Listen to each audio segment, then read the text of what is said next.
প্রিয় দর্শক, আসসালামু আলাইকুম। আশা করি সবাই ভালো আছেন। আমি আল্লাহর রহমতে আপনাদের দোয়ায় অনেক ভালো আছি। আজকে আবারও চলে আসলাম আরো একটি ভিডিও নিয়ে। আজকের ভিডিওতে আলোচনা থাকবে আমার ফুলরানির কি অবস্থা। প্রথম থেকে শেষ পর্যন্ত ভিডিওটা দেখতে থাকুন। যখন এই ফুলরানির বাচ্চাগুলোর বয়স ছিল ১ দিন, তখন কিন্তু আমি একটা ভিডিও দিয়েছিলাম। আর আজকে চলে ফুলরানির বাচ্চাগুলোর বয়স ২১ দিন। আর ২১ দিনের মাথায় আমি আজকে আরেকটা ভিডিও তৈরি করলাম। এখন কিন্তু প্রচুর পরিমাণে ঠান্ডা। আর এই ঠান্ডা বা শীতের কারণে কিন্তু অনেকে মুরগি পালতে চায় না, কারণ শীতের মধ্যে কিন্তু প্রচুর পরিমাণে মুরগির বাচ্চা এবং মুরগি মারা যায়। যদি একটু যত্ন বা একটু কেয়ার করতে পারেন, তাহলে কিন্তু মুরগির বাচ্চা একটিও মারা যাবে না। এই যেমন ধরুন না, আমার একটি মুরগির বাচ্চা কিন্তু মারা যায় না, আলহামদুলিল্লাহ। আল্লাহর কাছে অনেক শুকরিয়া।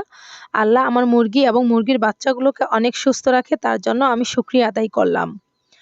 আমি মাত্র একটু যত্ন করি। আর সাথে কিন্তু খরগোশটাও চলে এসেছে একটু পুষ্টি খাওয়ার জন্য। এই খরগোশটা আমার মেয়ে খুবই পছন্দ করে এবং কি তার বান্ধবীর আম্মুই তাকে দিয়েছে। এই খরগোশটাই কিন্তু ডাল, ভাত, ঘাস সবকিছুই খায়। আর তাকে আমরা সবকিছুই খাওয়াই। আর এই মুরগিটা কিন্তু আমার মেয়ের খুবই পছন্দের মুরগি এবং কি এই মুরগিটাকে সে খুবই পছন্দ করে, অনেক আদর যত্ন করে এবং কি মাঝে মধ্যে কিন্তু মুরগিটারে খাবারও দেয়। এই ফুলরানী কিন্তু বাচ্চা ফুটিয়েছিল ১৭টা, আর এখনও কিন্তু ১৭টা বাচ্চাই রয়েছে এবং কি সুস্থ স্বাভাবিকভাবেই রয়েছে। অনেক মা বোনেরা রয়েছে যারা শীতের সিজনে এবং কি শীতের সময় মুরগির বাচ্চা ফুটাতে চায় না, কারণ মুরগির বাচ্চা নাকি একসময় ঠান্ডা লেগে মারা যায়। যদি একটু যত্ন করেন তাহলে তো একটি মুরগির বাচ্চাও মারা যাবে না। যেমন দেখেন আমারগুলো একটি মুরগির বাচ্চাও কিন্তু মারা যায়নি। আমি কিন্তু হলুদ, কালো জিরা এবং কি তুলসী পাতা এগুলা কিন্তু ওদেরকে খাওয়াই, সপ্তাহে ২-৩ দিন দেই।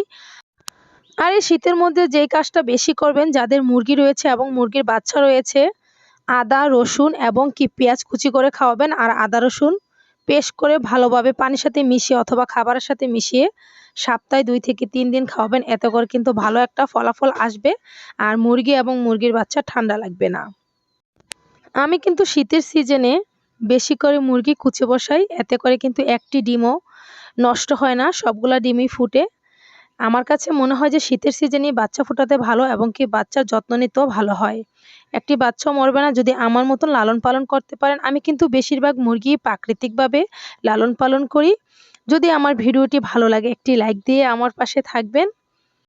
যারা প্রাকৃতিকভাবে মুরগি লালন পালন করতে ঝামেলা মনে করেন, তারা কিন্তু অবশ্যই কৃষি হসপিটালে গিয়ে ডাক্তারের পরামর্শ নিয়ে মুরগিকে ওষুধ খাওয়াবেন।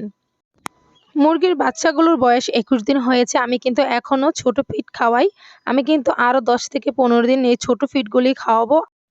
আর এই শীতের মধ্যে কিন্তু ছোট বড় সব মুরগিকে পুষ্টি খাওয়ানোর চেষ্টা করবেন। এতে করে কিন্তু ওদের রোগ প্রতিরোধ ক্ষমতা ভালো থাকবে এবং কি ওরা সুস্থ থাকবে। ভাত আর চাল খাওয়ানোর চেষ্টা করবেন না। আজ এ পর্যন্ত।